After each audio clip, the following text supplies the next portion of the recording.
All right, everybody in.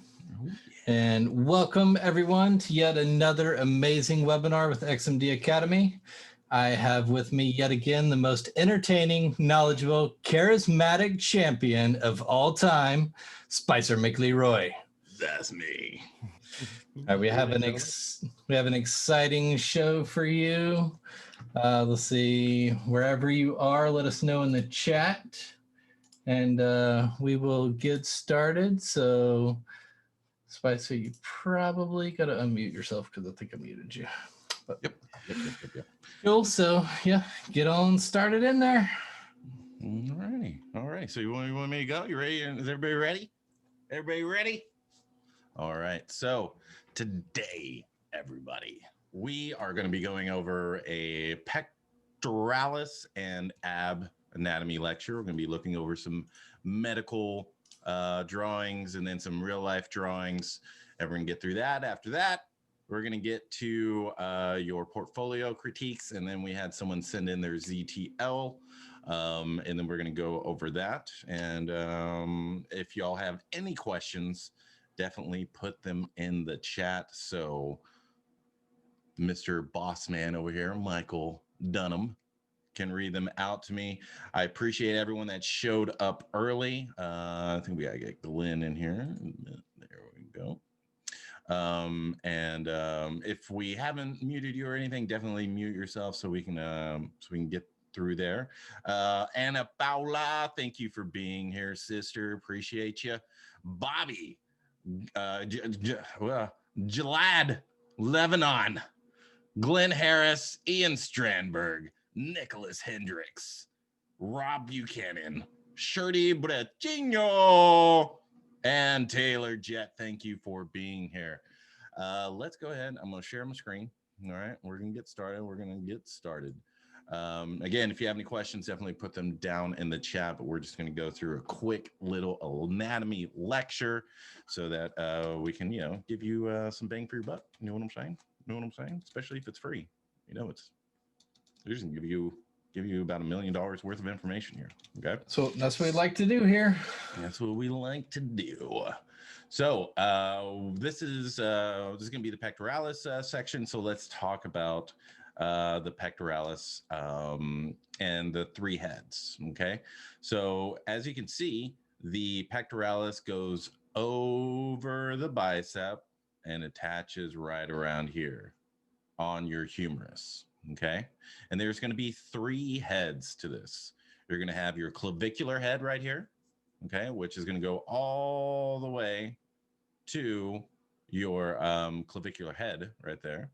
And then it's going to come back over here and right there and right here. You can see that there is a fascia or a space in between your pectoralis and your anterior head of your deltoid.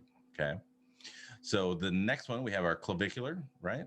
Then we have our sternal, everything that's attached to our sternum right here, going down and around. And then where is it ending, chat? Where is it going over? Going over the bicep, right? So I don't want to see chest disappearing into the armpit anymore, okay? So this is going to be our thoracic or sternal head. Ooh, sternal head right here. And then we're going to have our thoracic head that's going to attach to our fifth rib. And then we're going to have this little tail come down right here, and that's going to attach to the sixth rib. Okay. So let's take a look at the skeleton. Okay. So we have our sternum here, the head of our sternum. We have our manubrium, which we will get into. It's right there. And then we have the sternum. And then we have the xiphoid process, which is going to be the bit at the end of our sternum. Okay. So we have 5 true ribs. 1, 2, 3, 4, 5. Okay. And then we have our false ribs. All right. And these are all pretty much going to be connected as one. So we got 6 here, 7, 8, 9, 10, and then the last 2, the last floating ribs. Okay. So whenever your pectoralis is attaching to your rib cage, it should end on the 5th rib. Okay. And then we've got the clavicular head here, boom, boom, boom, and then the sternal head right there, okay? So let's take a look at this a little bit closer, okay? As you can see, it's all on the outside of the humerus, right? Outside of the humerus is where this is attaching to, and your bicep will be underneath it because your pectoralis does what, chat? It goes over the bicep. Beep, beep, beep, beep, beep, beep. Okay, right there. So we have our clavicular head ending on the outside of our humerus, the lateral side. Then we've got the sternal right here, ending on the outside. And then the thoracic right here, ending on the outside. And then we have this little tail that's going to attach to our sixth rib, okay? Alrighty, so let's take a look at it in real life. So we've got John Bone Jones, who just vacated his title. And I think he's going to fight Israel Adesanya pretty soon. So that should be a good fight. All right, so we have the clavicular head here. We have the sternal head right there going where, chat? Where is it going over? It's going over the bicep. That's right. And then we have the thoracic head with a little bit of a tail right there going to the sixth rib. All right. Was it Gustafsson? What's his name? Something like that. Something like that.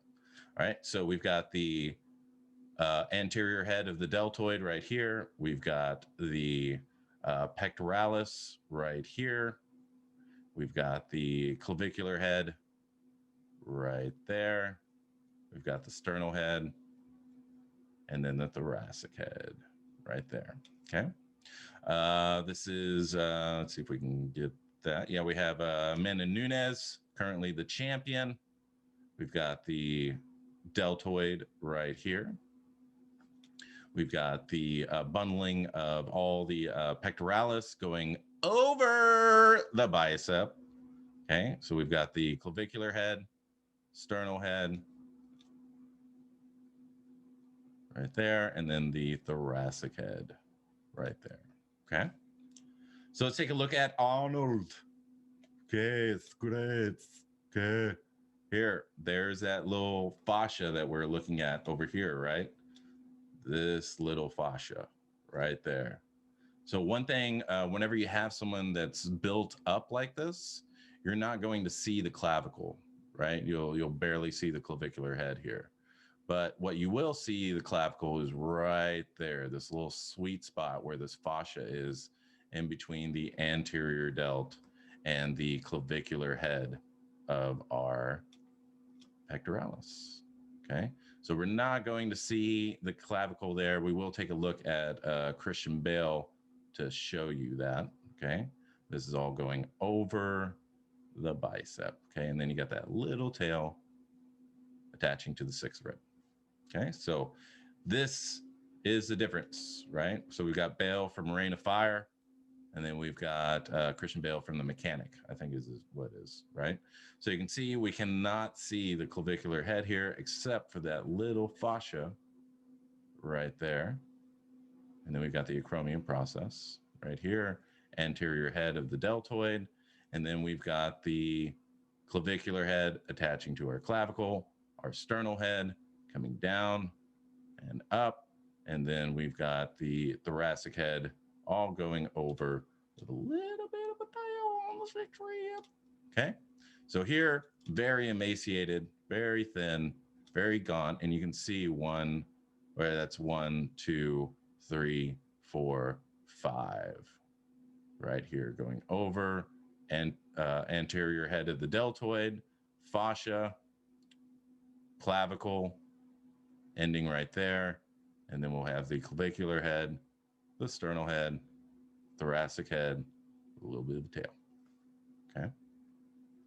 All right. So reliable striations that you can count on whenever you're sculpting the pectoralis, whenever it's, activated. Okay. So that's going to be right here. You will always see this in a very particular area. Okay, and that's going to be the manubrium right here. So whenever we're young, there's a little bit of cartilage right here, and it bends and bends and bends. And then as we get older, it stiffens, right, and becomes rock solid. And then that's why we will always have that striation at the manubrium. Okay, I see striations like all over the place, and it's never ever consistent on a lot of artwork. So just make sure that you have the head of the sternum, and then there's manubrium, there's the rest of the sternum, there's a xiphoid process, and then we don't see the clavicle here. We only see it right there with the fascia, anterior head, and then we've got the clavicular head, the sternal head, and then the thoracic head. Okay, boom, boom, boom, all going over the bicep. This striation is just all of these heads coming together right there. Okay, so let's take a look. And this is a better example of that tail of the pectoralis here. But we've got the anterior head, boom, boom, boom. We've got the clavicular head right here. And you're always going to see this right here whenever the arms are raised up, because that's just all three heads coming together and then wrapping where, chat? Where is it going? Over the bicep, okay? Then we've got the sternal head right here going up, and then the thoracic head, and then that little tail. Boop, boop, boop, boop, boop. Okay. All right, so if you don't like dissection, you should have looked away by now. All right, so we've got the clavicular head right there. We've got the fascia in between. Okay, do, do, do, do, do, do. We've got the sternal head, boom, boom, boom, boom, boom, boom, boom, boom, boom, going up and over the bicep. And then we've got the thoracic head with that little bit of a tail. Okay. Out of here. There we go. All righty. So let's take a look at this a little bit more. I think this is Stephen Smith, and you can see right here, we've got the head of the sternum, and then that manubrium, anterior head, clavicular head, sternal head right there, and then that little tail underneath there. I'm not sure who this is, but clavicular head right there, sternal head, and then the thoracic head with that little tail. Okay. All right. Forgot who this is. What is this? Marias, I think.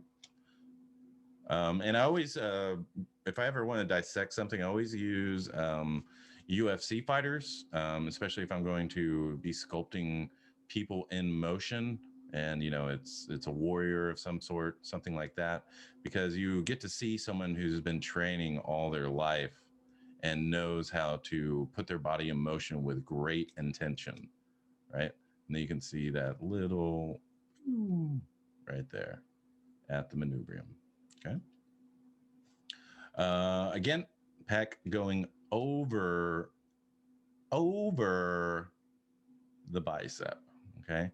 So this one's kind of blown out. It's going to be a little hard to see. There's going to be 2, 3, 4, 5, right? Right there. Going to have the deltoid clavicular head of the pectoralis, and then the sternal head. Boom, boom, boom, boom. Going over, and then you got a little tail with the thoracic. Okay. So clavicular head, sternum right there. You can see that manubrium. And then we've got the clavicular head of the pectoralis, then the thoracic head, and then the rest with that little bit of a tail. And it's going to be different for each person, right? Always going to be different. Okay. Anybody have any questions in the chat? Any questions before I move on? Nothing yet. Nothing yet. All righty. Let's see. Where's the chat? Wait, Glenn Harris, do you have an example of a female model? What do you mean, like in ZBrush? Is that what you mean? Why isn't chat? There we go. Jeez.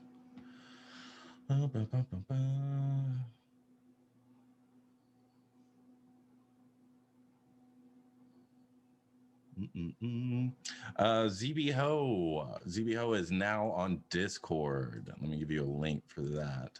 I put one in there. Oh, you did? Yep. Are you sure? You're Yep. positive? Uh-huh. Now I'm going to put one in there. Only co-hosts can send messages? Wow. What happened? Wow. But yeah, you can join there. You can join there if you want. There you go. Thank you very much. Go ahead. No, it's just your co-host now. Oh, okay. But yeah, Ian, you can join there. You can join there. Boom, boom, boom, boom. Actor 24/7. Do you have an example of a fee on a female model? Oh, I see what you're saying. Let's see. I did not get one of those. But it's pretty, I mean, it's the exact same. They have the same amount of ribs and all that stuff. So it should be the same. Mm-hmm. Nicholas Hendricks, no questions, but I need to reset my camera. 1 second, be right back. Alrighty. And let's see, verbal processing. Thank you for joining the ZBO Dojo.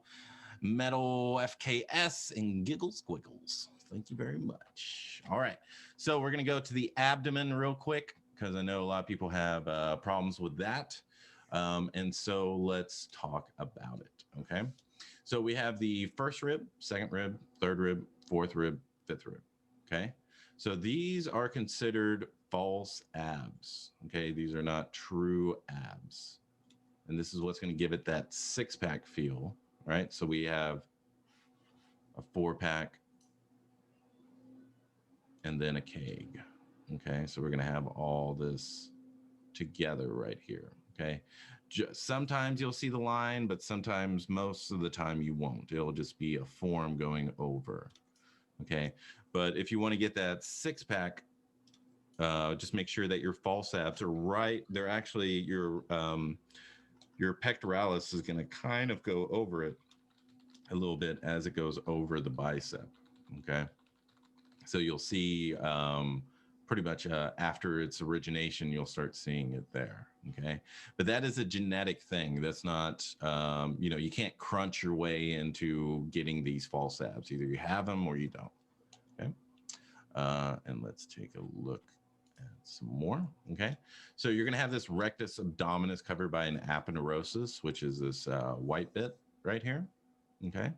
And then you're also going to have an edge right here for your obliques to end and attach to this aponeurosis before we get to our abs, okay?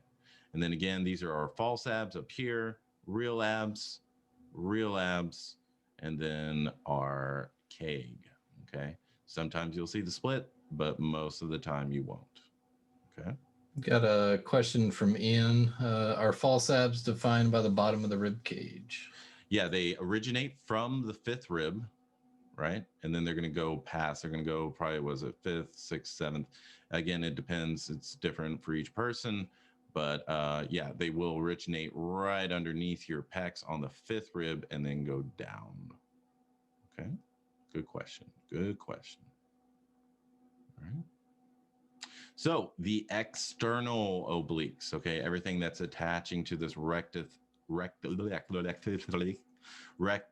sheath or aponeurosis, and this is originating from 5, 6, 7, 8, 9, 10, 11, 12, okay, all the way back there. And so this is going to hit your the crest of your iliac spine right here. And it's coming from behind your ribs and then coming forward. What I see is a lot of people sculpting it this way. I see a lot of people going backwards when they should be going forwards, okay?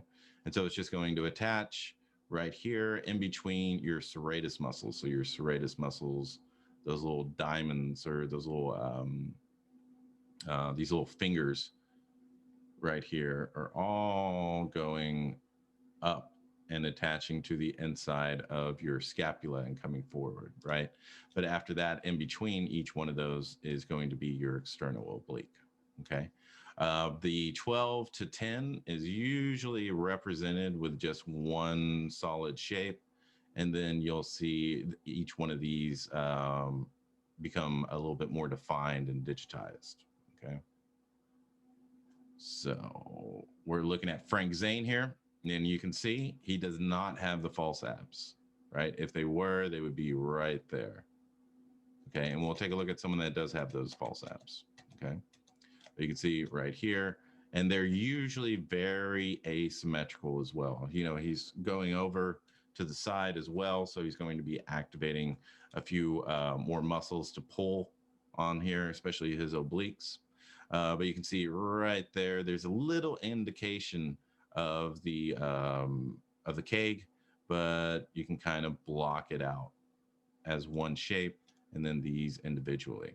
Okay, and these are the serratus muscles that I was referring to on the last one, where the external obliques are going to fit in.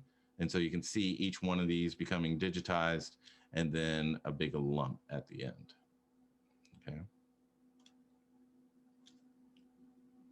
And then we've got Dorian Yates, and he has those false abs, right? So they're right there. Those are his false abs, attaching right underneath the pectoralis, or the fifth rib. Okay.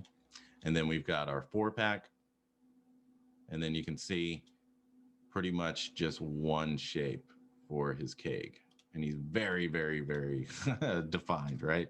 You got your serratus muscles going backwards, always going to, you can pretty much track it from the nipple going back in an oblique fashion, and then you're going to fit in, and you can see each one of these are being digitized. And then after that, a little bit more and a little bit more, but most of the bottom is just going to be one mass. Okay. Katie Cork. She's a what do they call it? What do they call it? CrossFit. Yeah, she's CrossFit. So we've got 2-pack, 4-pack, and then a keg. Okay. The oblique is coming around and back up. And then here she's not as bulky, but you can see the obliques coming around, and you can see this is a very one mass. And then you can kind of see the digitation of all the rest. Okay. All right. So Nathan Mazango. Okay.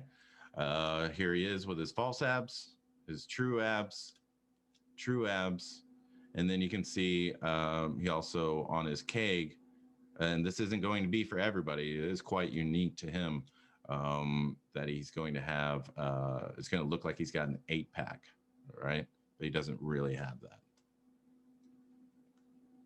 Okay, so we've got the serratus muscles, serratus muscles, serratus muscles, serratus muscles, serratus muscles, and then you can see each one of these being digitized right here, and then the rest is pretty much one form. Okay. Okay, Akorahim, or I don't know how to say his name correctly. I always purposefully say names incorrectly because most of the time I don't know how to pronounce them. But you got your false abs, your true abs, and then the keg, right? You got your serratus or your obliques digitized until we get to about the 9th or 10th rib, and then it becomes one mass. Okay. And then here you can see the manubrium. Okay. And Rick Grayson. This is a video I like to show just because it weirds people out. But you can also have a whole lot of control with your abs here. Let's see if we can zoom in.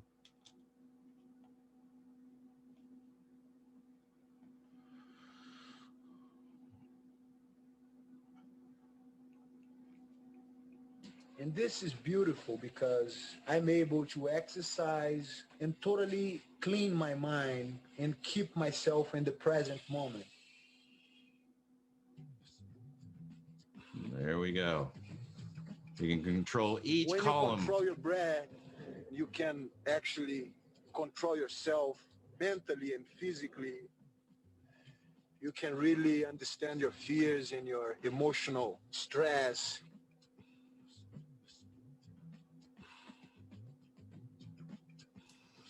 What is that doing to his insides? Well, it's actually massaging all your intestines. And so I don't know. I'm pretty sure it feels great. Yeah. All righty. So hopefully that freaked you out a little bit. All right. So super abs right here. Okay. So here is false abs right underneath the fifth rib. Right there. True abs, and then the keg. Okay. And you can see 6, 7, 8, 9, and then 10 to 12 is usually going to be just one mass. Of course, there's always the variance of life, so it's not going to apply 100% of the time, but you can usually rely on that whenever you're blocking out your character. And you can feel free, to find an example that doesn't have that, and that's totally fine. Okay. I think her name's Kyle Mercado. Okay, but you can see false abs, true abs. Or I'm sorry, this is actually a rib right here. So no, wait, yeah, those are false ab, true abs, and then again she has kind of like on Nathan, she has a little bit more of a digitation, but that would be considered the keg right there. Okay. You can see highly digitized 5, 6, 7, 8, 9, 10, 11. And then here, generally going to be one mass. Okay. So that's what I got for the anatomy lecture. All right. Does anybody have any questions? In Strandberg, are false abs defined by the bottom of the ribcage? Yes. What makes them false? They just aren't considered abs, but they look like they are part of the group. Correct. Yeah, they just look like they're abs, but they're not.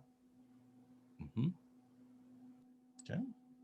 So let's go and check out some portfolios.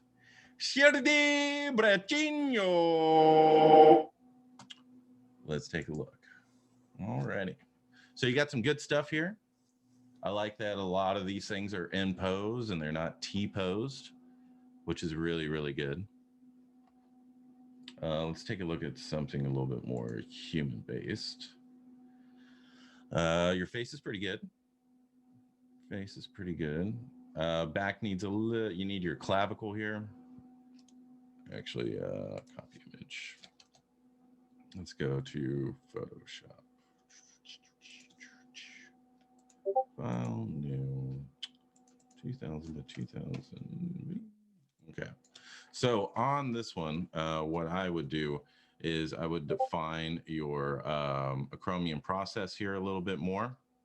And then I would have the spine of the scapula and then the blade of the scapula a little bit more defined here, just so you can kind of separate, because it's looking a little bit more like just one shape here.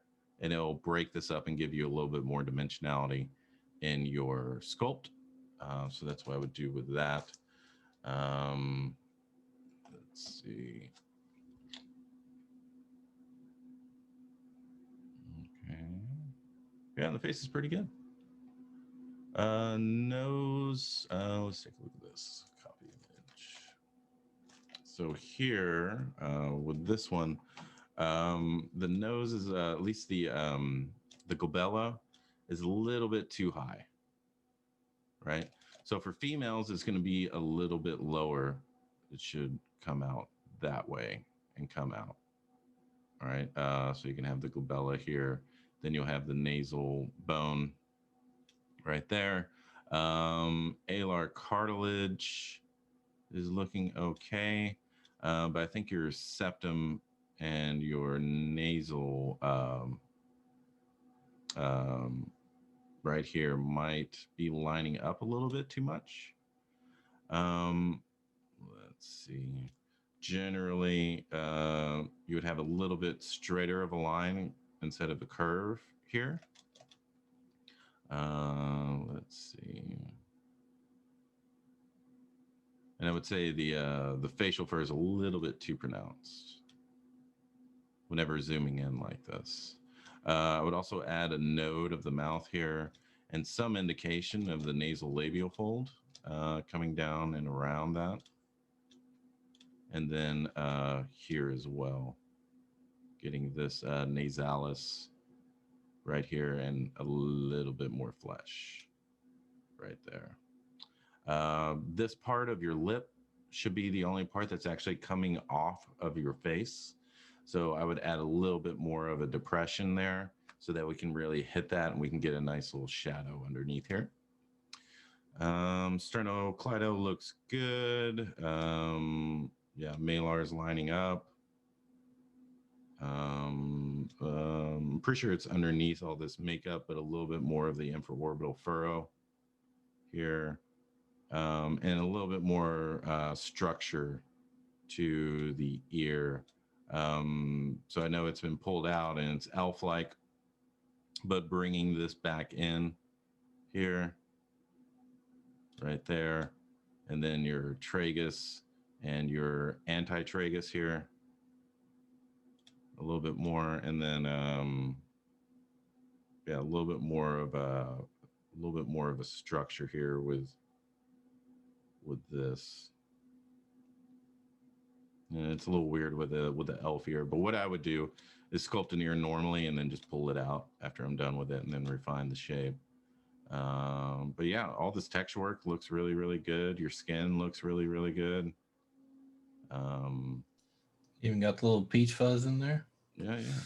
Just a little bit too pronounced. A little bit. Just for me. Just for me.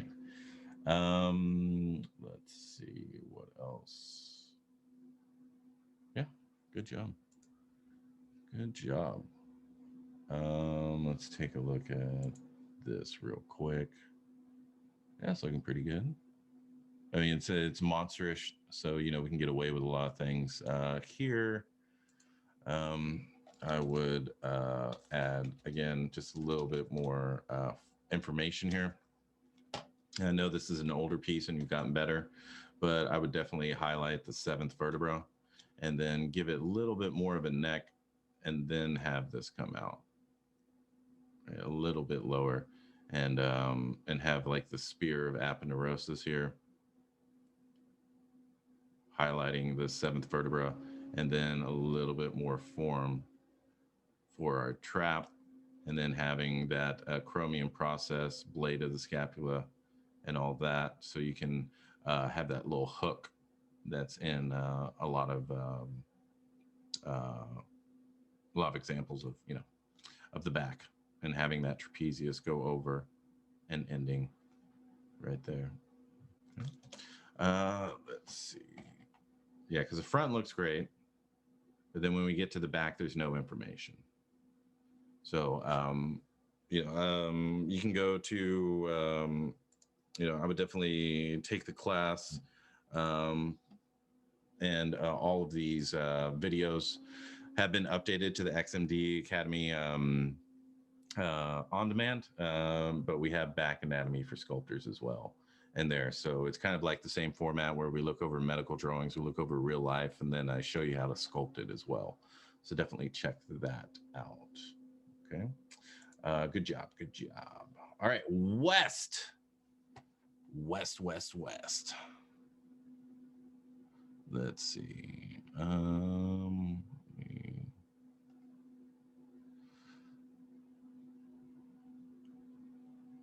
Just Jimmy, lots and lots of écorché drawings that I've done.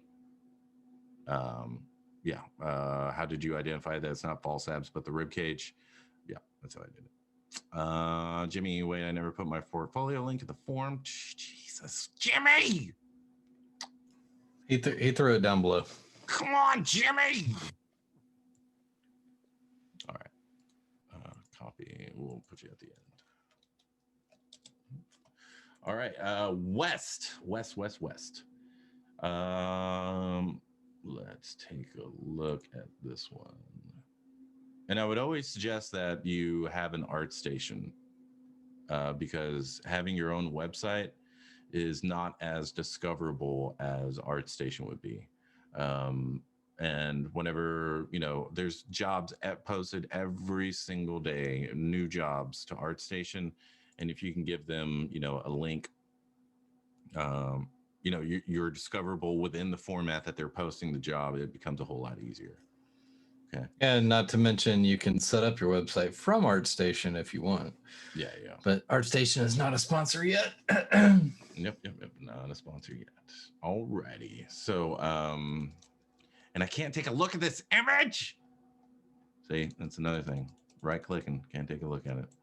Or, copy it. So we will surpass your security level and just clip it and snip it. There's no right. such thing as security. No such thing. Okay. So with this, the pose seems very, let's see, where are we? We'll use pink. It seems very static. It doesn't feel like it's in motion. Just because everything's kind of, ooh, that is a lot. It seems very, very straight up and down. Right. This leg, I guess he's stepping down.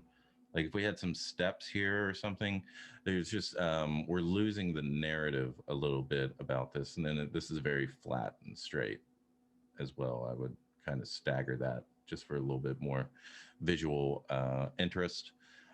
You're missing your medial epicondyle and then all of your medial epicondyle of the humerus. And this is where all your flexors should be going, and they should be going down the middle of your palm. Your abs are very, very flat, and it seems like your torso is a bit too long as well. It is going all the way down here. And generally with this ab, 2, 3, 4. So you would have like a 12 pack or something like that, right? And he's also looking up here, and everything that you're signaling to us is that he's going straight forward. And then your hands are pretty much very subtly at the same point, right? So this is all competing now. So what I would do is raise this much higher, bring this down, and instead of him leaning back, I would have him leaning forward with intention. Because right now it looks like he's retracting away from whatever he's looking at up here. But we don't have any information for that. These right here, I would actually flip this base around so that the base would have something at the bottom here instead of just at the top. So I would repeat this and then, have something that you can repeat, either a face or something like that here, that you're repeating all the way around, or something that you can just repeat over and over and over again. And so that's my suggestion. You have a lot of things that are in motion here with your tassels and this going off to the side. But what I would do is I would get, if you have weights or something, I would, if you have like a dumbbell that you can unscrew and take the weights off and just have it on one side, and then kind of put yourself in the position. Whenever you're first starting out, with this, obviously you're not just starting out, but whenever you're starting to pose your characters and you want to give them movement, the greatest thing that you can do, the best service that you can give yourself, is to put yourself in that situation. Take, the character on, become an actor, and act it out and record yourself. No one else has to see it.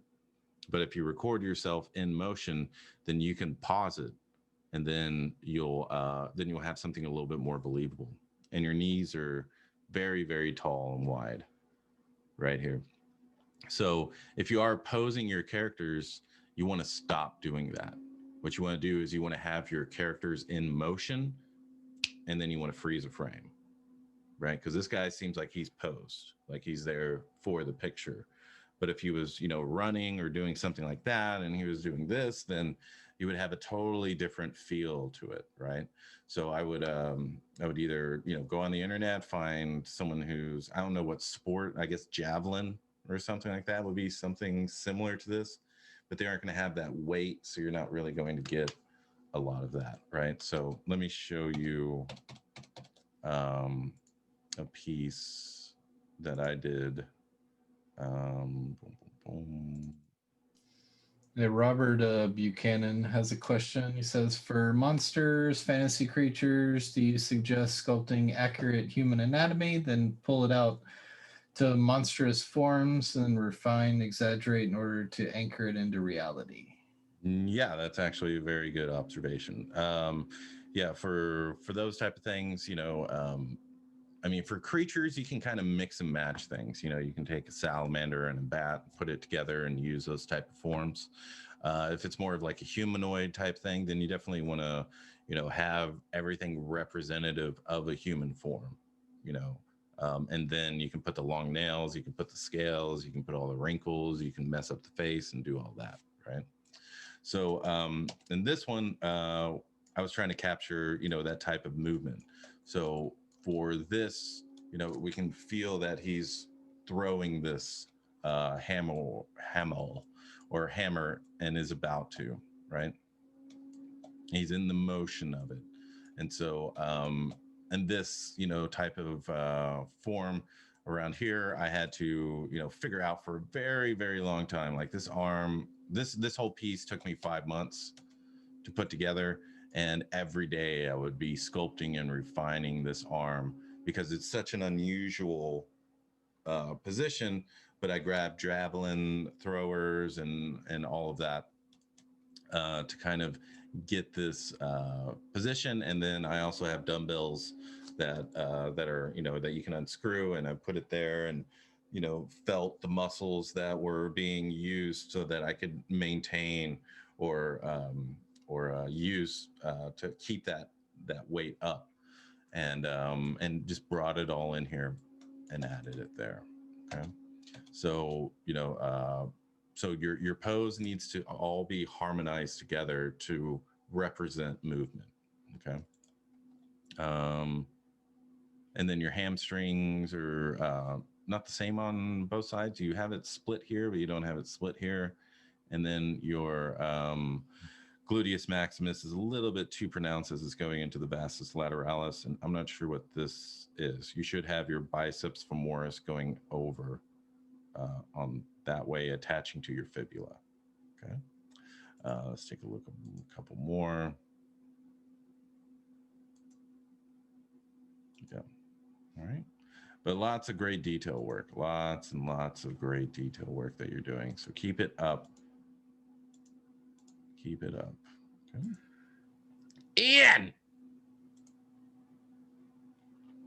Ooh, this looks tasty. Nicholas has a question for your last sculpt. So specifically for this piece, did you sculpt it in T-pose first? No. I do not sculpt in T-pose unless a client wants me to. Unless I'm doing it for game cinematics or something like that, I can't do that. I just can't. It's the most boring thing. So I always sculpt in pose. If you get the course or take the mentorship, then I can show you how to always ensure your proportions and your rib cage, because I know whenever you pose, the rib cage is extremely hard to get consistently, and so are the proportions, because one arm might be shorter than the other, et cetera, et cetera. So in the course, I go through that so you can consistently always have your proportions and all of that set up. Ian, this looks great. You have your rim lights, you have your blue, you have your orange. Your materials look great. And then it looks very disgusting as well. So good job. Good job. Let's take a look at. Oh, and I would like to mention Ian is one of your students for your mentorship. Oh, Ian. That's great. Well, we're going to kick some ass, Ian, because you got a lot of great texturing and you know how to put an image together that's compelling. So basically all we got to do is just put you together in terms of sculpting and get that. And you're already on your way. So this is going to be fun. We're definitely going to level you up. And anyone with a corgi, thumbs up. So yeah, doing good work, brother. Doing good work. I don't have you know, like a humanoid type of character, you know, to critique. You know, here we can have a little bit more of an eyelid, a little bit more of an infraorbital furrow. I know it's a little bit rat-like, so maybe a little bit pointier on the ear, a little bit solid of the jaw, maybe a little bit more of the mental eminence, and then yeah, but that's about it. And then animals, I'm not an aficionado, but this looks really good, especially the legs. I love the legs. Love them. All right, Michael, you have a bunch of reels, so I'm just going to go off of here. There's a couple of questions real quick. Ian asked if that was 5 months you working on your Thor more or less full time? Yeah, pretty much just on my own. Like I was just obsessed with it. I wanted it to be real time, game res, and a collectible. So I had to do a whole lot of work and study and all that to put it together. I didn't want to use noise and ZBrush. I wanted to use textures from Substance Painter and bring them over. So that was a little bit of research as well. Show you how to do that in the course as well. But, yeah. And Jimmy loves you. Oh, awesome. I love you too, Jimmy. So, who is this? Michael Rasmus. I like your Batman. I like the feeling of it, but lots of anatomy inconsistencies here. But I do like the feeling of it. You can capture a feeling, and I would never, ever, ever, ever, ever, ever, ever, ever post anything in red wax. Never, ever, ever, ever post anything in red wax. It blows out all of your details, and no one likes looking at it. No one likes looking at it. This is way better, right? Way better. I wonder when they're going to change the default. Like, are they ever going to? Or is it just like their default? Well, yeah, but by default, it's red wax. Maybe it's just their claim to fame now. So, yeah. But again, Mike, I would definitely get an ArtStation portfolio. You're going to have a whole lot more discoverability than your own website, because I can't sit here and take a look at this individual picture because you have a slideshow. So I don't know, maybe if I hold my cursor over it, what if you click those arrows above it, does it go through? Yeah, it does. But like if I want to stay and look at something, and this is just way too small, you know what I mean? Yeah, it's way too small. I would have to magnify the entire website to get a look at it.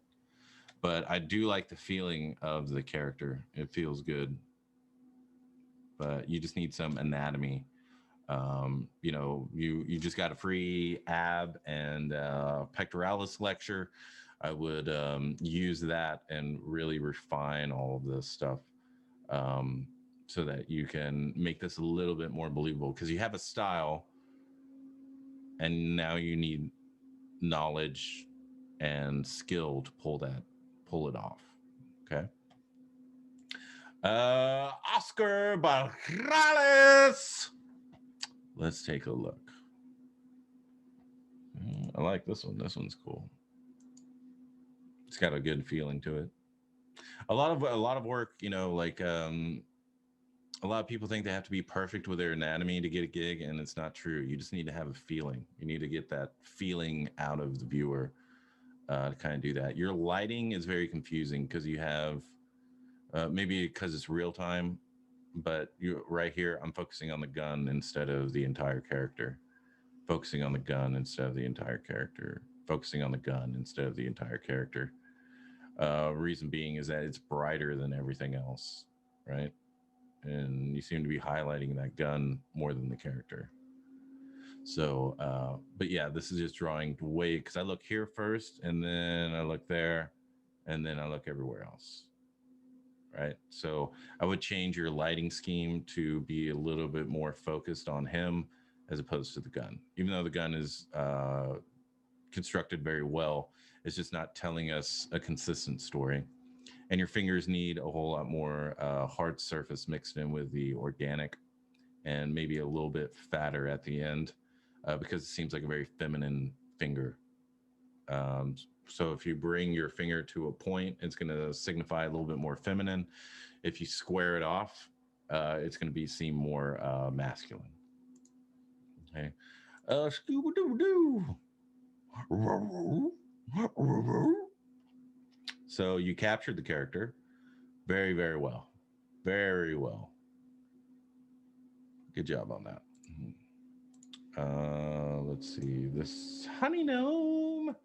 The hand, this pose of the hand is, I don't like it. Don't like it. And then wrap that finger around.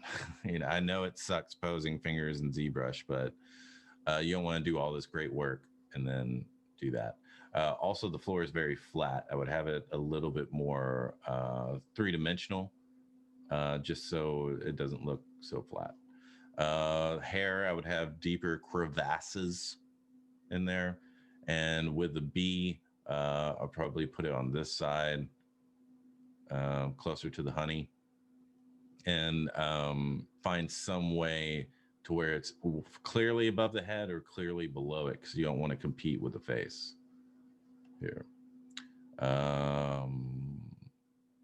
And I would throw out his hips a bit more, because it looks like he's about to fall back. So put the feet back or his hips forward. Mm-hmm. Let's take a look at one more. Let's see. I like this one. Hell yeah, brother. So looking good. I like your stylized feel to it. Although this seems more like a balloon than a leg. I would add just a little bit more of an indication of the vastus medialis and lateralis. And then I would add a whole lot more of the tibialis here, so that it doesn't seem like your calf is your entire bottom leg. But again, really, really great feeling to your work. So you just need to back it up with some skill and anatomy knowledge, and you should be good. Fernando Lobo. All right, let's take a look. Oh, you gotta start with the Thundercats. Alrighty. Thundercats what? Oh!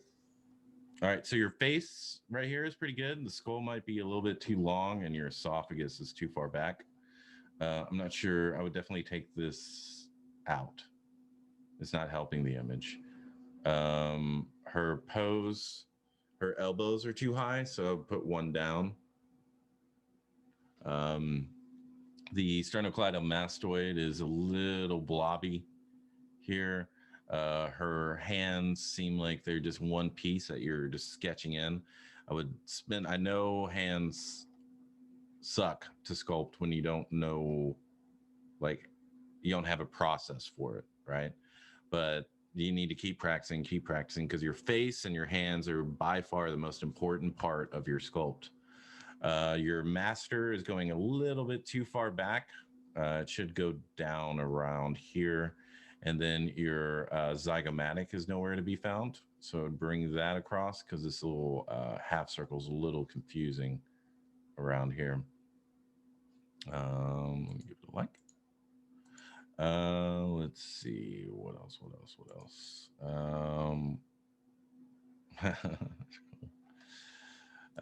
Let's see. Let's take a look at this firestorm.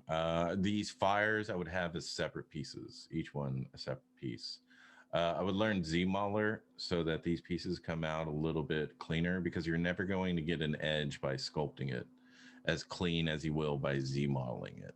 So, you know, blocking it out like this is fine, and then using your topology brush to get much finer edges will definitely help you out.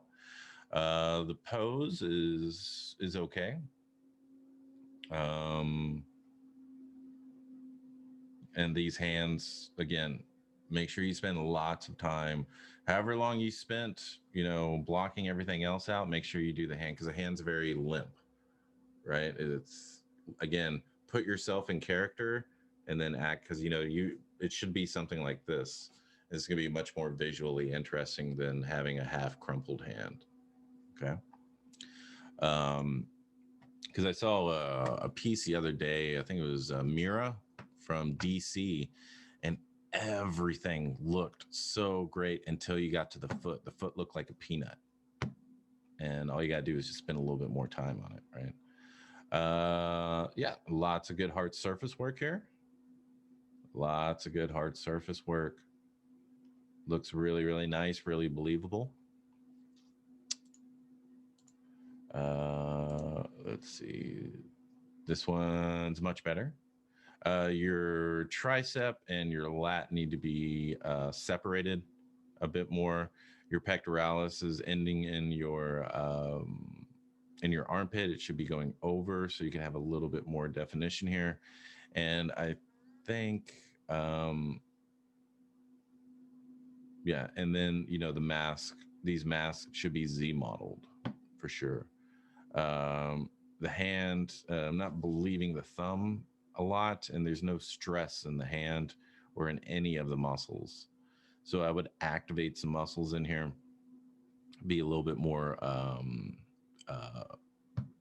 believable, and her expression is a little bit more like instead of yelling, right? So I would change that up a bit as well. And his mouth seems a little bit too small. I would widen it and maybe open it a little bit more. This isn't I would choose a much more flattering shot, or at least add some more images here and get rid of all this noise that's on top of your sculpt. It's okay to add noise, but I like to contrast it in the background and a very clean character. You know, if this was smoke or, you know, all that would be fine. But you have a lot of destruction here, but this seems very brand new and untouched. So I would kind of bring this narrative together with your environment. Okay. Good job. Good job. And with Venkatavona. Rabbit looks good. It's a little weird. The rib cage is getting lost along with the hind legs. So, and again, don't make your own website. Do not make your own website. Go to ArtStation and upload all of this. Okay. Here, your eyes seem like they're coming out of the head, and there's not a lot of definition in the face. There's just a line and an overall shape. You're missing your nasolabial fold, a very sharp jawline. Your lips seem, or your chin isn't being highlighted.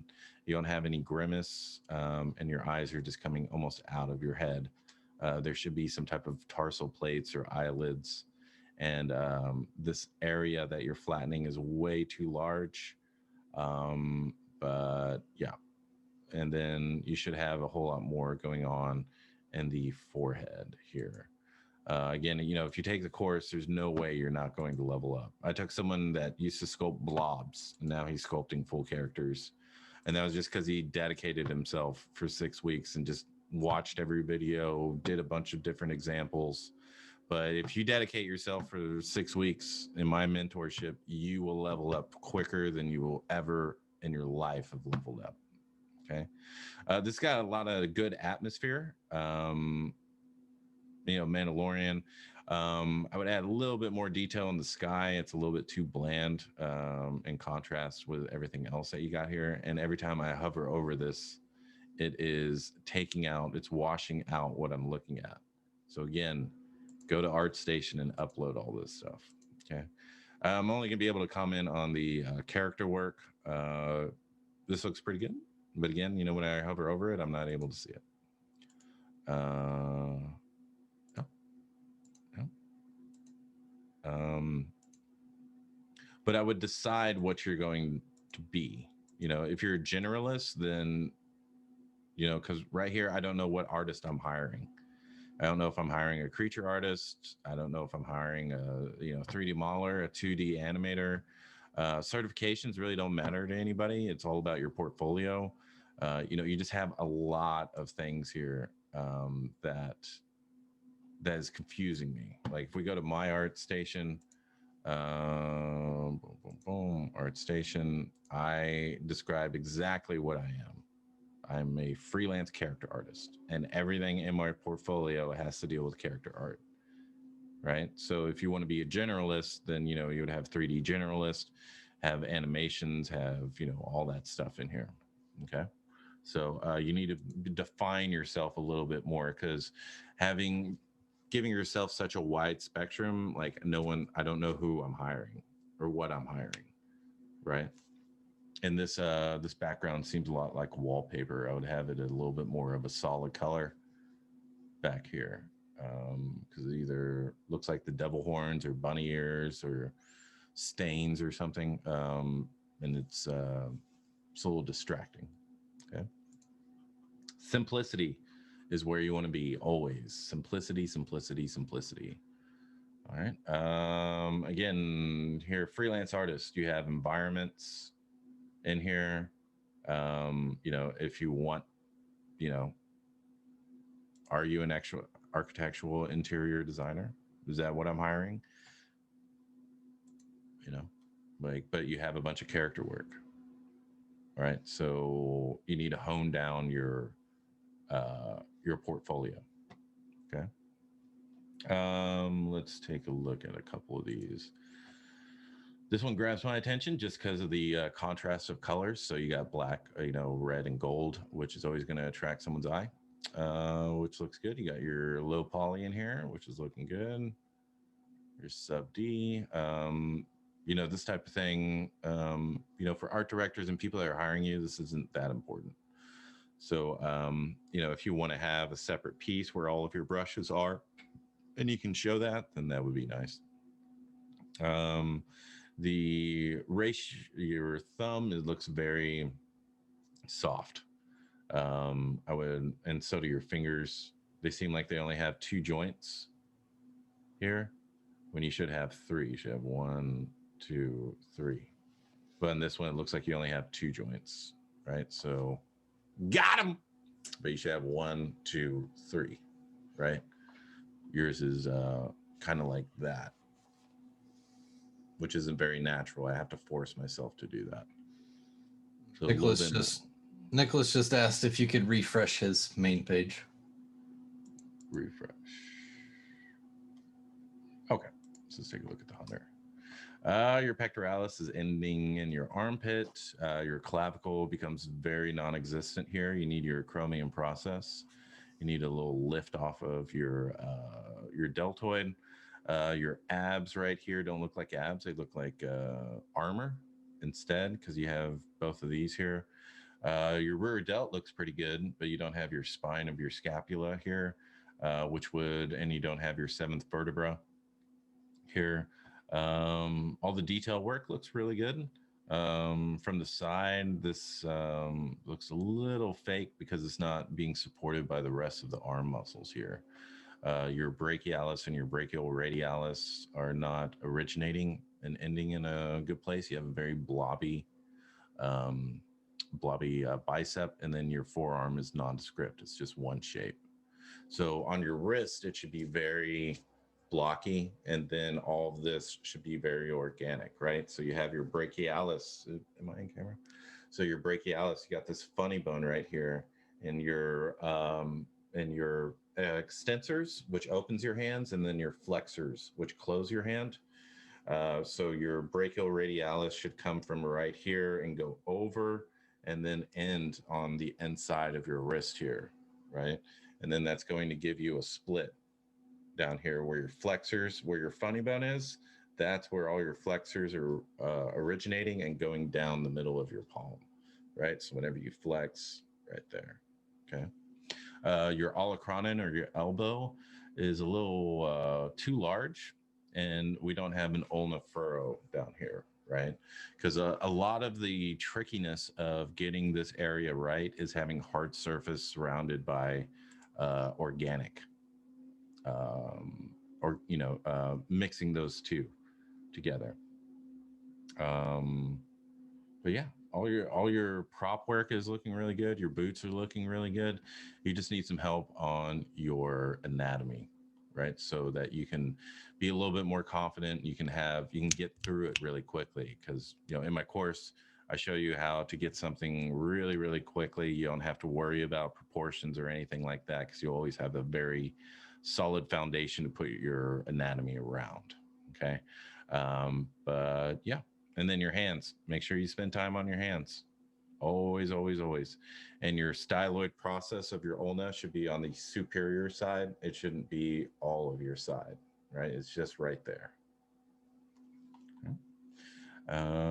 Let's see, and this looks pretty good. You just need a little bit more depth of color in the face. It seems very one tone, but he got that butt.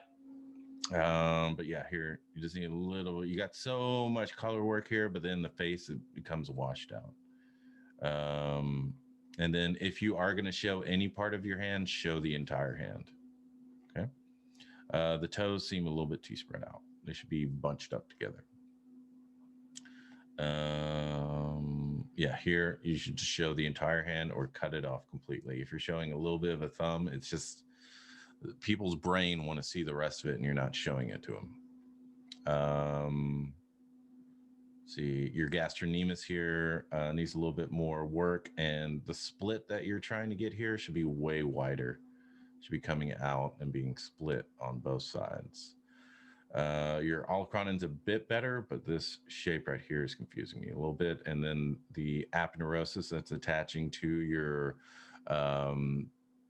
medial and lateral heads is too thin. It's just this little scrape up back and forth.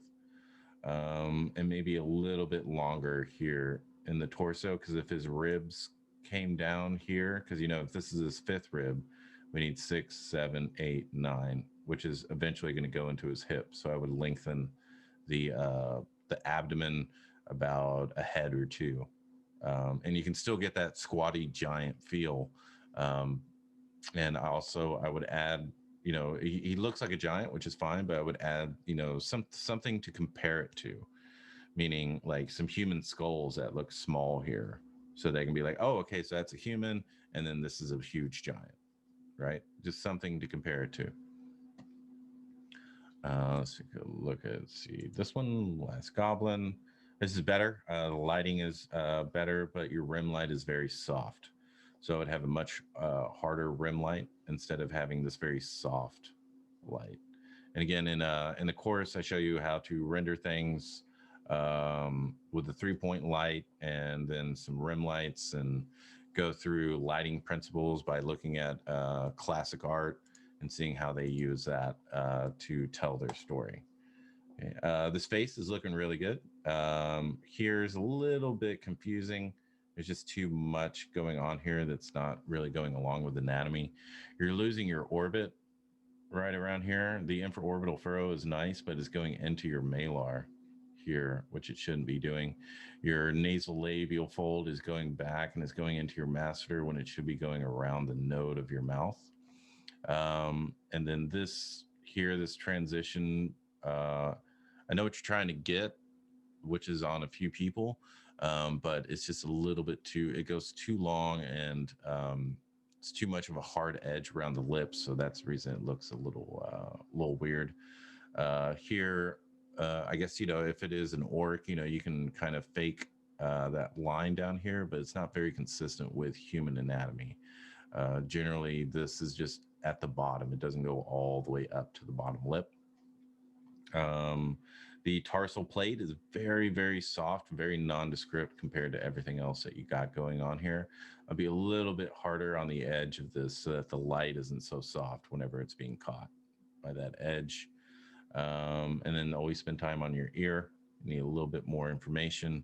And then your nasalis here is it's just too apparent here, and your alar cartilage should be going over. So your alar cartilage is stopping right here when it should be going. Continue going. All right. Ian asks if you're referring to the crest at the front of the zygomatic bone or as the malar, or is it a synonym for the zygomatic bone? So the zygomatic is right here on the side, and then you have the malar eminence, and then you have the malar, which is a front part right here of the skull. So you have malar eminence where it turns a corner, and then you have the malar right there. So zygomatic and malar are two totally different things. Good question. Jordan Ruiz Chapulín. My mother would watch us all. We would be watching this guy all the time. I had no idea what he was saying, but my mom was laughing the whole time. So good times, good memories that you're bringing back. Okay. And that's something that you want to focus on. If you're trying to get discovered, you need to consider how old are these art directors?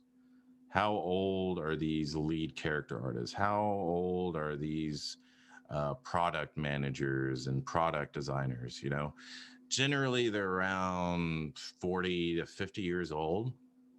So what you want to do, all right, here's a tip. Listen up. You want to think about when they were about 8 to 12 years old, probably the most impressionable time as a kid. Okay. And then you want to find those years, and then you want to start doing Google searches of most popular toy, most popular cartoon, most popular show, most popular game. And then you want to bring that. Those are the type of sculpts that you want to start doing. Why? Because you're going to hit that nostalgia. You're going to hit them right in the feels. And especially if you can capture that, if you can capture the essence of that character, they can be like, hey, what's going on? You know, like blah, blah, blah. You know, how much would you charge for this? How much would you charge for that? Right? Because like on my art station, and here my earthworm gym, this took me less than 8 hours to put together, and it got me more gigs than anything else. Why? Because it hits those art directors in the feels, right? It brings back so many memories for them playing this game for hours and hours on the Nintendos whenever they were young, right? Coming home from school, watching their cartoons, and then playing video games all night after homework. Those are the type of characters that you want to be sculpting if you want to get gigs. Okay. I know I played the hell out of some Earthworm Jim. See? and then Michael puts that image everywhere. That is the headlining image of almost everything we do. Why? Because he loves that character. And I guarantee you, if he was hiring character artists, he would contact me because of that particular sculpt.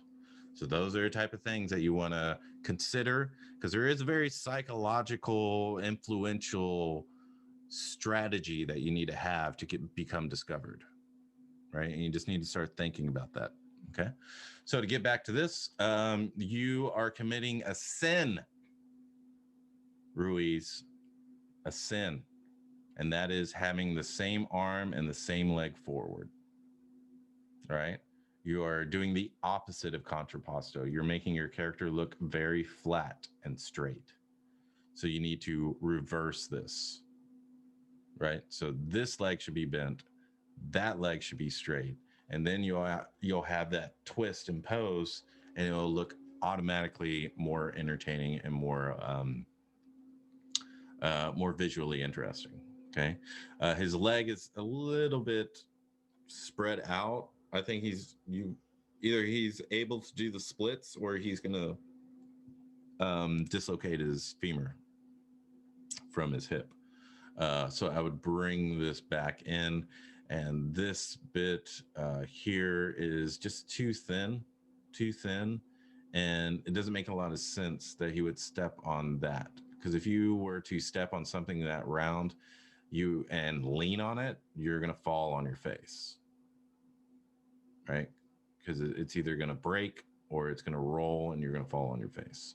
So I'll find something else a little bit more foundational for him to do the Captain Morgan. Okay. But you need to switch. You need to turn this guy around from the waist and then rotate him so that this arm is forward and that one is back. Okay. Carlos Carvajal. Let's take a look at your anatomy.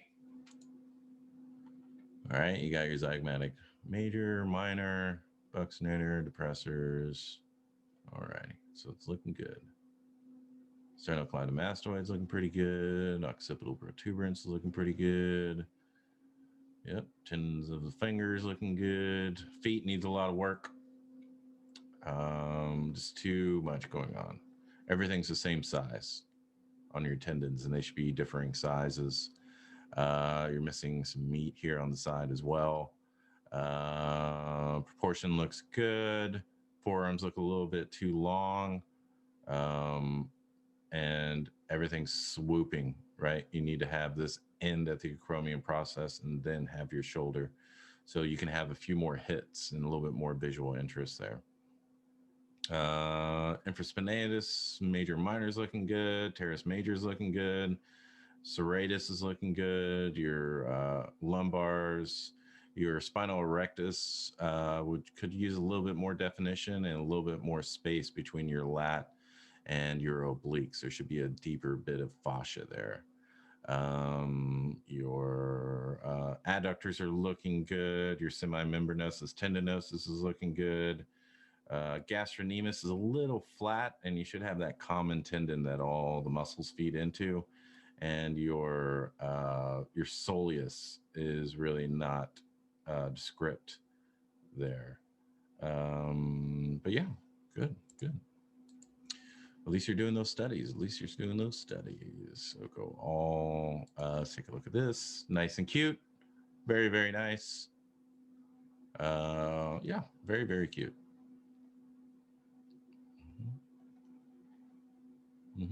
Very, very cute. I'm going to report you. See, good. I'm glad. Some pose.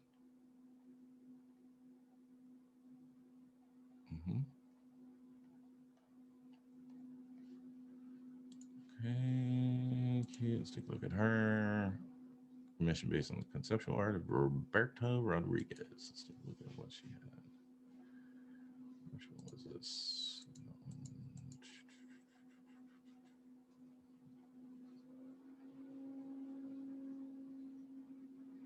Was it here? I don't see it. Maybe I'm missing it. Maybe it's hidden in one of these sketches. Maybe it's in a sketch dump. Yeah, I mean, in terms of capturing this type of style, you're doing very, very well.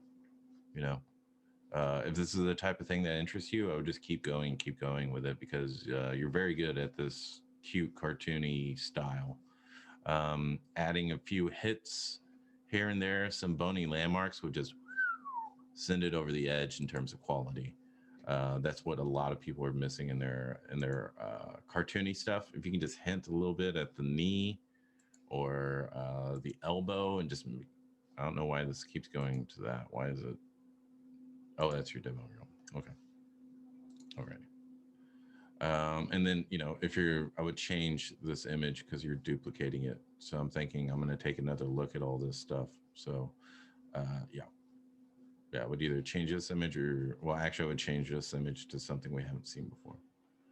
But yeah, good job. Let's see. Anna Paula.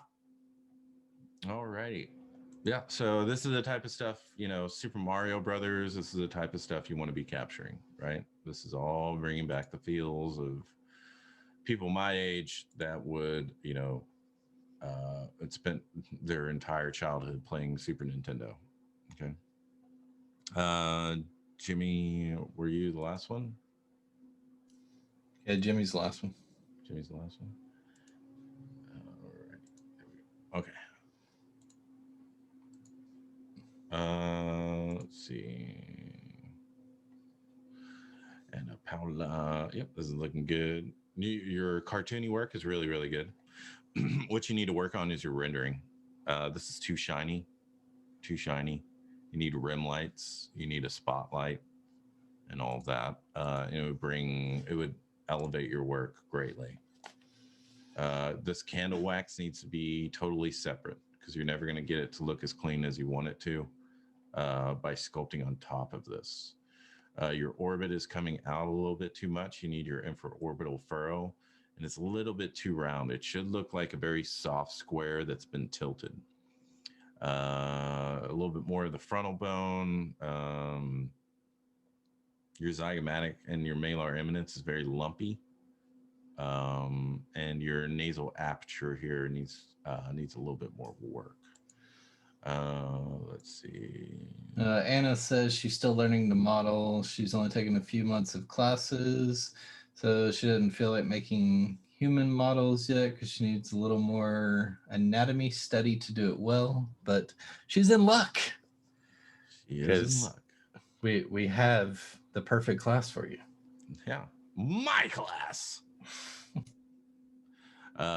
But yeah, this type of stuff, the fact that you're able to take it all the way into 3D print is always going to be very entertaining for people to watch. I would say this tongue is a little bit too straight. I would have it going side to side, a little bit more of like a ribbon in the wind as opposed to very straight. That kind of like a whipping motion. Yeah. Mm-hmm. Let's see, Mickey Mouse. Haha. Mm-hmm. Yeah, you're capturing these characters. You just need to separate your meshes a little bit more. And again, too shiny of a material. Way too shiny. A little bit more shoulders here. Too shiny of a material. But again, you're capturing a lot of the essence of these characters, which is good. Let's take a look. Looney Tunes. Mm-hmm. This is very cute. Very, very cute. Mm-hmm. Let's see, Chief Bogo. Yeah, you captured this character very well. The fur seemed more like cucumber skin or squash skin as opposed to fur. So I would redo this, smooth it out, and try to get a little bit more organic feel to it and spend a little bit of time. But you don't have to do every single hair, right? Like this is very stylized. Like the more simplified the clumps and the more simplified of the fur, the better it's going to read. And whenever you apply black to anything, you don't want to go 100% black. You want to go just above it. Mm-hmm. And especially for print, I wouldn't even put the hair on here because this clean looks way better than with the noise on there. Mm-hmm. Let's see, Funko Pop Cheech and Chong. Yep, these look good. These look good. Mm-hmm. Oh, poor Igor. So sad. Mm-hmm. Looking good. Conquer the Squirrel. This is a game? I think it might be a game. You just need more resolution. This image has been blown up, and then we're getting jagged edges everywhere. Your crown needs to be Z modeled instead of sculpted. And maybe a little bit more of a curve here, just so it's not symmetrical on both sides. And then your latest piece, which is really good, you just need to change your materials. They're just too shiny. Just, consider the material that's here. I know, like, for me, sometimes I'll put one material on everything because it's going to be a 3D print and it's most likely going to be plastic and it's going to have that sheen to it anyway. But you want to just lower down the specularity a bit and a little bit more of a spotlight with rim lights. I think would level up your presentation greatly. Yeah, some material has got some crevices in it and some AO. Mm-hmm. Make it all pop. Mm-hmm. Vampire's looking good. Just make sure you have a bit more. The neck is too long and the clavicles are too angular. So I would straighten that out and then give it more of a neck and then the traps coming out. All right. All right, Team Batata. Let's take a look. Let's find. I need some humanoids here, Brittany. Jimmy did give a little caveat with his. He says, keep in mind he's in high school and he's going to use this to get on college for his college application. Oh, nice. I would never, I wouldn't discourage anybody to going to college, but no one's going to hire you because you went to college. Right? People are always going to hire you based on your portfolio. I've never, ever in my life been asked, hey, what school did you graduate from in a interview at all? It was always based on the artwork. Okay. And I mean, depending on what school you're going to, you might not have the best teachers. So they might actually ruin your foundations as opposed to giving you solid foundations. So just be very careful about where you go. If your instructors don't have portfolios, be very worried. Be very, very worried. Because there's a lot of people. Go ahead. If you're not already committed and you have to go to school, go to Noman. Mm-hmm. Because I know of a lot of instructors that do not have portfolios. And they just teach. That's all they do because they can't do it. So you just want to look up your instructors and make sure that their portfolio's solid. Okay. Yeah. So your face, obviously, I would have the eyes as separate meshes. Your nose is blocked out well, but we need a little bit more organic shape here. The overall structure of the face is proportional and it looks good. The hair, you have separate pieces, which is good. But your neck, you need a little bit more of an esophagus and you need that pit of the neck in here because this is meeting your sternum as opposed to going back and inside of your rib cage. Excuse me. The hat on the top looks too much like a normal map and not like sculpted or 3D mesh because I can just tell it's a map. I would figure out how to apply that map in ZBrush so it's a little bit more three-dimensional for this type of presentation. And again, your light is very confusing. When your light is coming up from the bottom, that's a little bit more scary. And on this, I would look up like photography lighting so you can get that, either Rembrandt split, and then your rim lights. You can go, we have that at the XMD Academy. We show you how to do all that stuff from blocking out to sculpting to finishing your character and then rendering it out. And then also strategies for where you are as a sculptor. So that you can get yourself ready to go, right? But if you are just out of high school or going into college, you're definitely on your way. You just need more work. And then, kind of decide where you're going to go. Are you going to be a prop artist? Are you going to be an illustrator? Are you going to be a tattoo artist?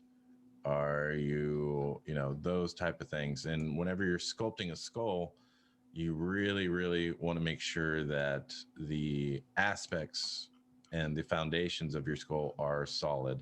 So I know you're getting, a very devilish type feel to this, but things need to be a little bit more deliberate in terms of their planes and changes.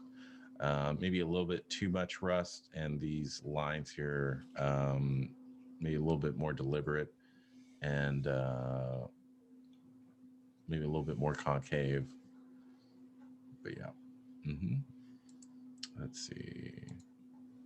Hello, Queen. Gotta love the dogs. Change the material for the nose because you have, the material for the eye, but you don't have the material for the nose. And then again, just having a better light setup. This is just, you're showing us everything. When you're lighting something, you don't need to show us everything. Like, let me show you an example of that. Let's see, what can I use? I'm trying to find, let's see, like this. You don't see anything of his face, right? You don't need to. You don't need to see anything beyond here, right? And this is one of my most popular images, and this took me about 4 hours to make as well. And again, you know, just a side light, a rim light, and that's all that's really needed. Like, you can't see his lips, you can't see. I'm not going to show you everything, right? Because that's not dramatic lighting. Because a lot of people ruin their sculpt. Here you go. A lot of people ruin their sculpt by showing us everything. Like, you can't see a lot here, but you get that feeling. And then I can even show you here, here, and here. You can see it's split lighting. It's that Rembrandt lighting here, and then a rim light. Okay, and this is an example of me putting one material. So robotacando, you know, it's okay to put one material that's kind of specular on all of this stuff, but you're missing your lighting, and so it's just being washed out. And so you need that type of feeling, right? Like, we don't see every single detail in here in the render because we don't need to, right? We don't need to see absolutely, like, beyond here, you don't see anything in there. Beyond here, deep shadows, right? That is matching the character, that's matching all of that stuff. So you need to think of yourself more as a director, right? Right here, see, boom, boom. We don't see his eyes, we don't see everything, but this is giving you a feeling immediately. See, and this is showing us everything, showing us everything, showing us everything. Okay. All right. All right, so let's get to this one sculpt here. And if you have any questions, put them in the chat. Put them in the chat. So this is, who is this from? Who's this from? Is it possible to place two different materials in the same subtool? Yeah, you just mask, apply a material, reverse the mask, and then apply the other material. Yeah, that one's Gilad. Gilad! Lebanon. Gilad Lebanon. Lebanon. Okay. So this is an example of someone asked about using human anatomy for your creatures, and this is a perfect example of how to do that, right? In terms of using human arms and stuff like that, human legs, and then bringing it into a creature, right?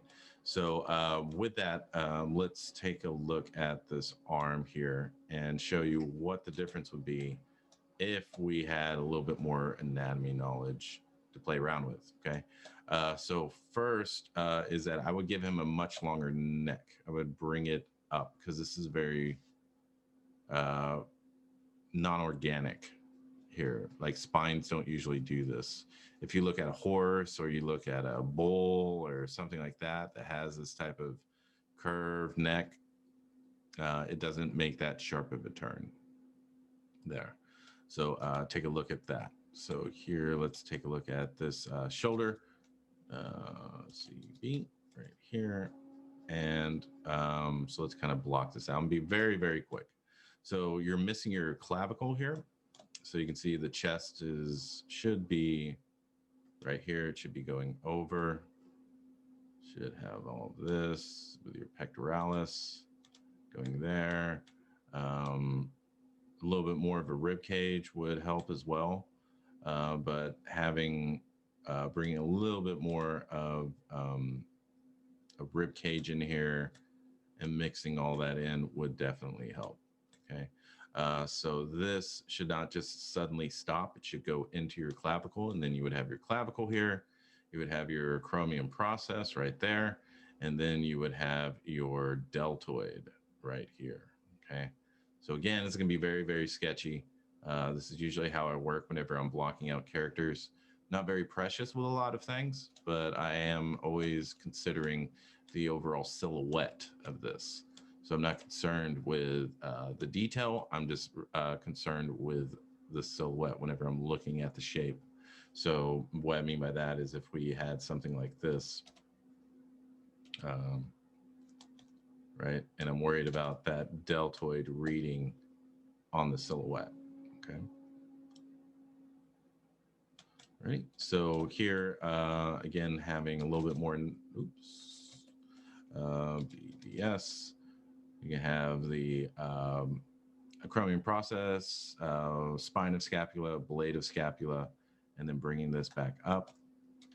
And then you can have your deltoid end, and then or the muscle end, and then go here. Then you'll have some place for your tricep to go into as well. So for the lateral head of the tricep, you would have an egg with a lazy 9 right here.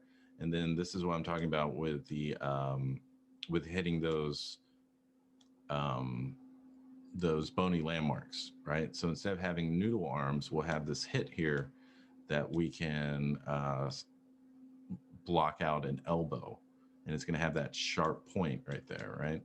We're going to split this tricep down the middle. You're going to have your lateral head, the long head right here, and then the short head going around your olecranon, okay?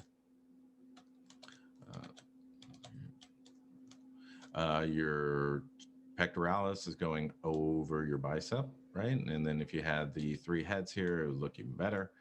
Your bicep should just be one section here. It shouldn't be the whole section right there.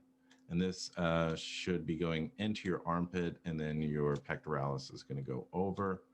Your lateralis right here is going to come from your armpit. So we can send that back and send that back, and then bring this over, okay? I'm not sure why my computer is going so slow. But it should be going over in a little bit more of a solid form here and not split it up. Like, I know you're trying to add some interesting shapes in here, but what's going to make it interesting is believable anatomy, right? All these spikes I would not have on here like this. I would have them as separate pieces, because whenever you need to adjust this like I am now I'm gonna have to re-sculpt every single one of these, right? So your traps are going to go over. You're going to have a hint of the serratus muscles coming off of your scapula here, a little bit more solid. And then here, flatten that out. Your bicep is going to end before it goes into your wrist whenever you're flex like this, because your bicep is attached to your radialis, right? So whenever I do it this way, the head's going to stop short, but whenever I turn it this way, I'm flipping my radius, which the end of my bicep is attached to, so then it lengthens that bicep head, okay? So in this situation, you can kind of decide what you want to do, because it's not really a traditional arm, but you just want to keep that in mind, okay? And you can see how it's coming to a peak here. So what I would do is I would bring this brachial radialis over here, boom, boom, boom, boom, boom, bring this over, have it go into the side, and then have my extensors here. So I want to have this hit right there, and then yeah, and then so you see how all these spikes need to be separated, because if you need to correct the forearm, you can't really do that with these spikes in the way, and so then I'm gonna have to resculpt these spikes. So I would separate them out a little bit, okay? And then right around here, you want to be a little bit more hard surface around the wrist, and then very fleshy around here, okay? So we're going to split this down. I'm just going to consider it a traditional hand and have this go into the side. And then on the inside, we want to have the epicondyle of the humerus. right here. And then we want to have, let me see if I can get this arm so we can just see it. Holding Control Shift and then X so I can kind of get the rest of that. It's going to grow my selection. Right. And so we're going to have the bicep here, smooth that out. We're going to have the tricep, the third head. We're going to have the coracoid brachialis going down the center. We're going to have the brachialis going down here. We're going to have your flexors originating from your epicondyle coming here and then flowing in, you know, down. I'm just going to consider this the palm and flowing down your palm. And then you'll have the styloid process. And then you'll have your ulna, which is coming from your olecranon or your elbow, and it's going to be a bone. So if you feel your olecranon or your elbow, you can run your finger down, and then it's going to end at your styloid process here. Okay. So you want to have that represented, but I can't really sculpt it because these are in the way. Okay. But I'd show you. Right.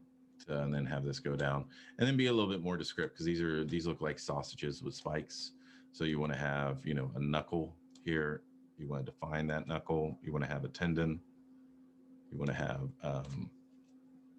you know, if we look at our finger, you know, we want to have a little dome here. We want to have a wrinkle in here, right there. You want to have this, the meaty, fleshy part. And then you want to have your very planar top here. So then we are balancing and having that contrast of bone and muscle, right?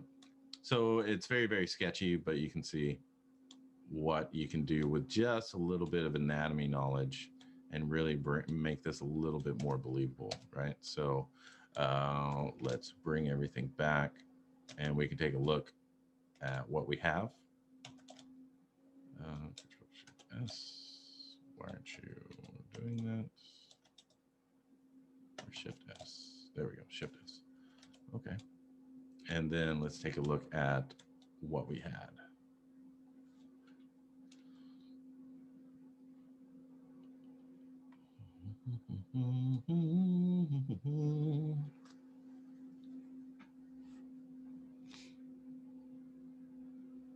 Right. So it's a little bit more descriptive, right? We have the shoulder and then we have this, right? Your shoulder looks more like your trap and then your bicep. And then we have a bunch of different shapes here. So just being a little bit more deliberate and a little bit more knowledgeable about what's going on will take the sculpt to the next level, right? And then I would thicken these fingers or these toes because I don't think it's going to support everything else. And I would have it a little bit more sharp instead of balls at the end because this is a little bit more cartoony as opposed to everything else looking very aggressive. Okay. Jalad, is there any way you can send it back? I sure can. I sure can. Let's see.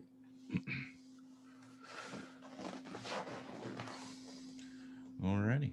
But yeah, that's all the reviews and everything. Is there anything you want to say, Mike, before we How about tell them a little bit about your course while they're here, because maybe that's why they're here. Maybe. All maybe. Right. All right. So yeah, the course is about 100 hours, over 100 hours. There's over 100 videos, and it focuses on anatomy and posing your character and getting that all set up, right? The mentorship is where people find even more value. Because you can watch all the videos, but it's a whole lot more different whenever you can see Glad has probably got more information and more valuable look at what it could be if he had anatomy, as opposed to just watching anatomy videos and then sculpting based off of it. And that's where the mentorship really, really shines, because you send me your sculpts every week and then I sculpt over them so that you can see how to correct your work, as opposed, you know, like I said, just, oh, this is how a forearm is. And then you try to sculpt it, but you're not sculpting it correctly, but you've got all the lines there and all that stuff. So you guess it's right. But that's what I'm here for, right? I'm here to take you to that next level. So the mentorship starts off with an interview. So if we had Galad here, we would be taking a look at his sculpt, and I would say, okay, obviously we need to start grinding some anatomy. We need to start start breaking things down and start understanding them piece by piece, so that you can put it all together in some type of collectible or some type of monster, or whatever you want to go with, right? So we start off with the interview. Where are you? Where do you want the most help? And me as your mentor, where I think you need the most help. And then we kind of meet in the middle. Some students just send me anatomy sculpts every week. And then other students are a little bit more advanced. They do a collectible, impose, and that's their anatomy study as well. At the end of the 6 weeks, you should have a full collectible with a base, a character and movement, everything supporting that movement, and your anatomy pretty leveled up from beyond where you were before. So that's what I do over and over and over again in these mentorships. I level them up every single time, and I've never failed to level up a student. So if you're looking, you know, the best thing you can do is invest in your goals and dreams, and that is, you know, finding a mentor, taking these classes, getting this feedback, et cetera, right? Whenever I was taking mentorships, that was where I saw the most growth and the most advancement in what I was doing and putting together on a daily basis. So, you know, Glad is probably the ideal student for me to have, because your work, you know, you already have a sense of sculpting, you already know the program, you know, you're working, you want to get better, but you just need you need a professional eye to go over your work every week. So we would meet every week for an hour, and we would be working on whatever. And then at the end of that 6 weeks, we would have a strategy specifically for you, on where you are, how much time you have, what you want to do, and where you want to go.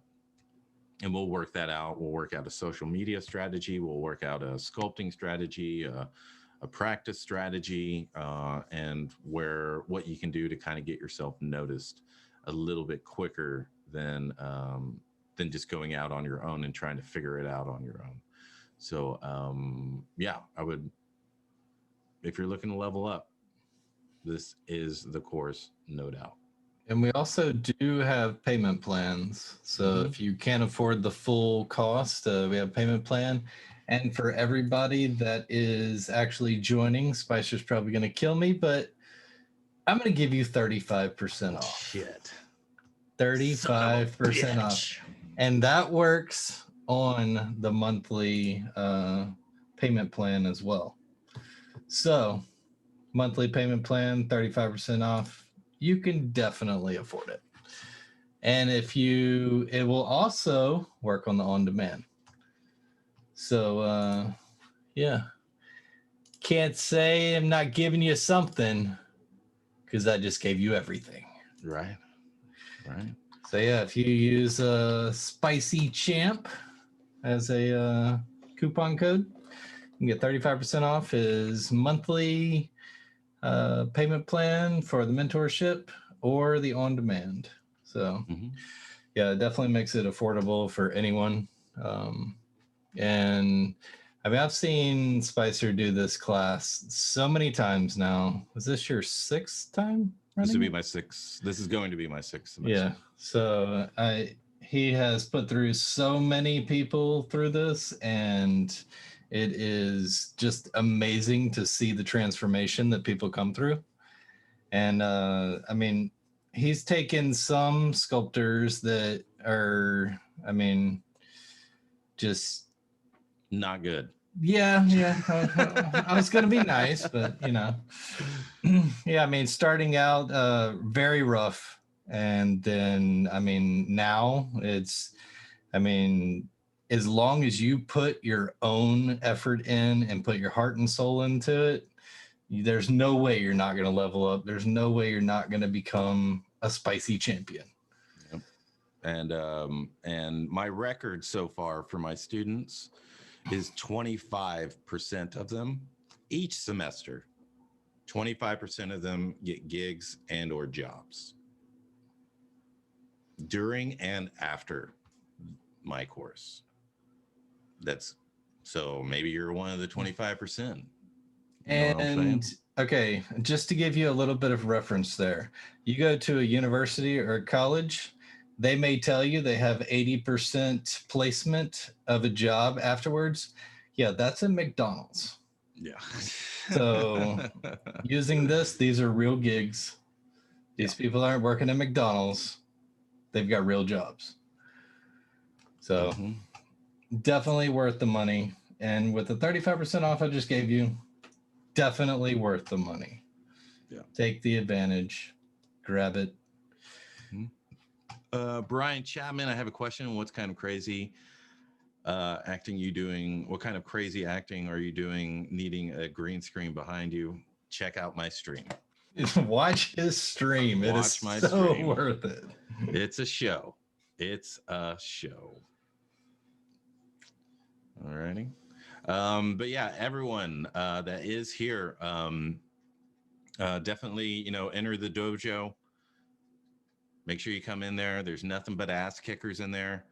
So if you want to be a part of that, that type of environment, that type of community, I would highly, highly suggest. Yeah, Spicer's also on ZBrush Live once a week, so you can check him out there. Watch his green screen action. Also follow him on Twitch. It's pretty comedic to watch. So yeah. I always try to have a good time. And you will have a good time in his course too. Yeah, for sure. Goes through and through everything. Oh yeah, and he's also, you're going to be in the Sculpt Off, right? Yeah, I'm going to be competing. I'm definitely not going to win, but I will be competing. I'm just there to have fun. I'm not there at all to win. Just there to have fun. And not to mention, XMD is going to be a huge sponsor this year. Oh yeah. And ZBrush live stream, the only place. No, I have my own stream. It's at shotgunscream.com. You can go there and make sure to follow my stream. I stream multiple times a week, unless I have client work, and then I don't ever stream until that client work is done. So, but right now, well, probably starting to, just join, just be there because the gig's coming in. But yeah, I work on plenty of different stuff there. Females, dioramas. Sometimes, you know, I give anatomy lectures on the spot. Sometimes I do critiques. It just really depends on what the dojo is looking for. But yeah, definitely go there. Shotgun like the firearm, shotgun, scream like yell.com. And yes, we will be, we also have Among Us sessions as well during the week. So if you ever want to join there, it's always there for you. Thank you, Galad. Thank you. Does anybody else have any questions? Any concerns? Anything we can address before we call it? And I will be sending out a reminder email to everyone with the coupon code if you forget or if you don't write it down. So you'll get that. And you'll also get a replay in your email of this webinar. And yeah, the new course is going to start after Thanksgiving. So the new semester will start after Thanksgiving. So you got some time to sign up. And you know, if you need help, just let us know. If you don't communicate with us, we don't know what's going on. Yeah, Galad, send me an email. Do we have his email? We have his Got email, it. right? I can send it to you. Yeah. Okay. Yeah, I will send that back to you.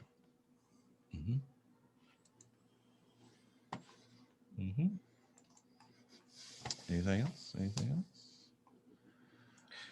Is your mentorship only aimed at sculpting for collectibles? It is aimed at anatomy, movement, and putting a collectible together. So yeah, that's where I focus. Making things game ready. We're gonna have someone come in and take care of game art and that type of thing, because that's not something I consider myself, close to master level at. So I don't want to teach it. I only teach things I know how to do at a master level. So, but good question. Alrighty. Anybody got anything else before we wrap it up? Scale concerns? Yeah, depending on what your what. I mean, in terms of scale, you just gotta, determine from life size to miniature. It just depends on how much time you're going to spend on those details. The larger they are, the more detail you need to put. The smaller they are, the less detail you need to put. In terms of 3D printing, we have someone that teaches engineering and the laws of 3D printing and all that. That's 3D Printing Mastery with Eric Askew. And it's a really great course. If you need a coupon for that, you just got to let us know. Oh, and I did want to mention one thing. The difference that kind of sets this course apart from other courses you're going to find online is the one-on-one. You literally get one-on-one for every class. It's not a group class. Yeah. You are working one-on-one with Spicer, and he's going to do everything in his power to make you great. Yeah. So it's not a classroom environment. It's one-on-one. So there's no one's going to be interrupting you.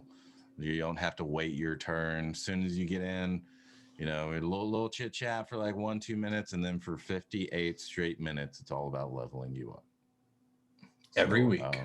And then I usually go over that time as well. So, yeah, just depending, if there's a class right after, then we got to right on time. But generally, there's space. I leave space in between each student, so in case we need to talk about something a little bit more, we can. But yeah, one-on-one. And little secret, you don't get that in school. Yeah.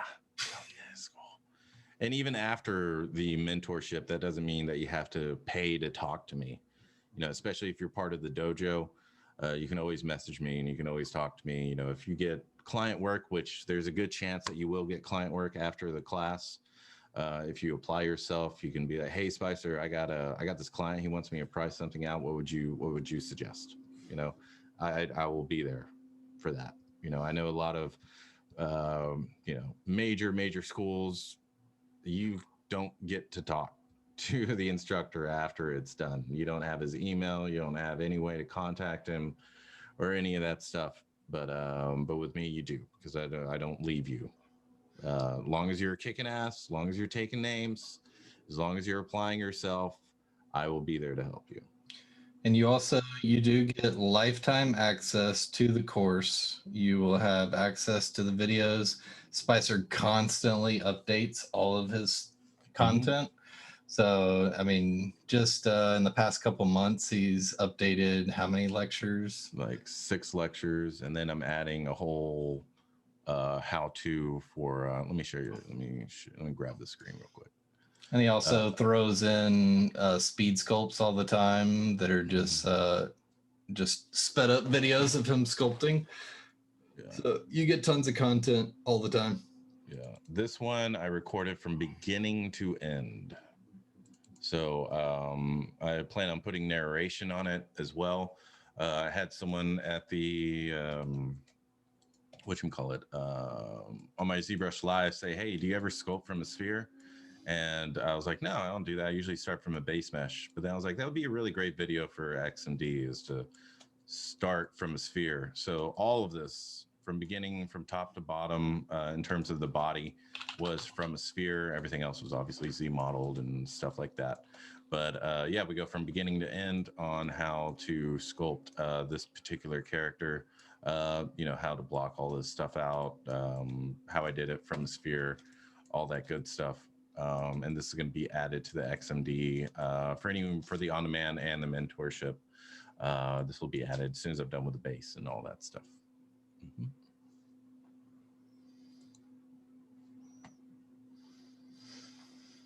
So if there's any other questions, throw them in real quick. Otherwise, we're going to wrap it up. Mm-hmm. I got to get me some pizza. I got to go to bed. I got to get up and gotta go to work tomorrow. All right. Well, thank you all for coming. It has been a pleasure. And yeah, now I want some pizza. What the hell? Yeah. Eat some pizza before you go to bed. It's great. It's great for your stomach. I appreciate everybody. Don't forget, Spicy Champ, 35% off. Jump in, join Ian. Ian already signed up. Good to level up. Gonna be kicking some ass soon. Mm-hmm. And thank you, Spicer, for coming once again and being a badass champion. Yeah. Champion. All right, guys. Thank you so much, ladies and gentlemen. And we'll see you next time. Make sure to follow me on ZBrush Live. Make sure to follow me at shotgunscream.com. And Jimmy, you'll see me after I eat my pizza. So it's going to be a little bit longer in 5 minutes. Okay. All right. See y'all guys later. See ya.